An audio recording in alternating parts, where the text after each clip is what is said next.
బాబీ అయితే అక్కడ మెట్లపై ఒంటరిగా కూర్చొని బాధపడుతూ ఉంటాడు. ఇంతలో అక్కడికి అభి వస్తాడు. అభి వచ్చి బాబీ అక్కడ డల్గా కూర్చోవడం చూసి, ఏంటి బాబీ, ఏంటి ఎందుకు ఇంత డల్గా ఉన్నావు, ఏమైంది అని చెప్పి అభి బాబీని అడుగుతూ ఉంటాడు. అది విని బాబీ అయితే నేను చాలా కోపంగా ఉన్నాను అని చెప్పి అంటూ ఉంటాడు. అది విని ఇంతలో అక్కడికి ఝాన్సీ కూడా వచ్చి బాబీ అభి మాటలు వింటుంది. ఇంతలో అభి అలా అడుగుతూ ఉంటాడు, ఏంటి ఎవరిపై కోపంగా ఉన్నావు, నాపైన ఝాన్సీ పైన అని చెప్పి అడుగుతూ ఉంటాడు.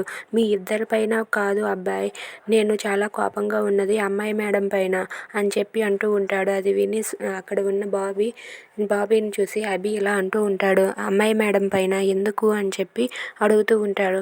అవును, మధ్యాహ్నం లంచ్ తినిపించేసి వెళ్ళిపోయింది, సాయంత్రం కలవడానికి వస్తానన్నది కానీ రాలేదు అమ్మాయి మేడం, అందుకే అమ్మాయి మేడం మీద చాలా కోపంగా ఉన్నాను అని చెప్పి అంటూ ఉంటాడు. అది విని అభి అయితే ఏంటో అమ్మాయి మేడం మీద నీకు అంత ఇష్టం అని చెప్పి అనుకుంటూ ఉంటాడు. ఇక ఆ మాటలు విన్న ఝాన్సీ అయితే, నీకు అమ్మాయి మేడం పిచ్చి పట్టుకుందిరా, ఎలాగైనా సరే దాన్ని నిన్ను వేరు చేస్తాను, మీ ఇద్దరిని వేరు చేసి నిన్ను నా సొంతం చేసుకుంటాను అని చెప్పి ఝాన్సీ తన మనసులో అనుకుంటూ ఉంటుంది. If you like this video please subscribe.